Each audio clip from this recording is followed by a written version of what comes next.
সাভার বাস স্ট্যান্ডের চিত্র এটা আজকে কোটা বিরোধী আন্দোলনের সাভার বাস স্ট্যান্ডের চিত্র আজকে।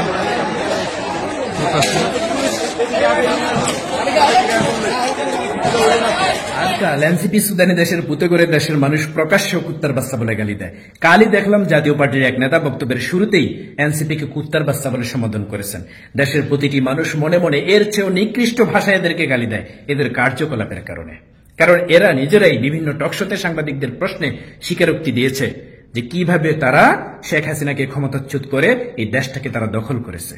তারা নিজেরাই স্বীকার করেছে মেট্রো রেলে যদি আগুন দেওয়া না হতো, পুলিশদেরকে যদি মারা না হতো, তাহলে কোনোভাবেই এই আন্দোলন সফল করা যেত না। এবং এই আন্দোলনের প্রতিটি প্ল্যান ABCD প্রত্যেকটি প্ল্যানই আন্তর্জাতিক মানের প্ল্যান ছিল এবং এই প্ল্যানগুলি সাংবিধানিক আইন লঙ্ঘন করেই চালানো হয়েছিল। এই আন্দোলন কোনোভাবেই সাংবিধানিক আইন মেনে হয়নি এবং এটি কোটা বিরোধী আন্দোলন ছিল না। এই আন্দোলন ছিল মুখ্য উদ্দেশ্য একটাই, তারা নিজেরা দেশটাকে দখল করে।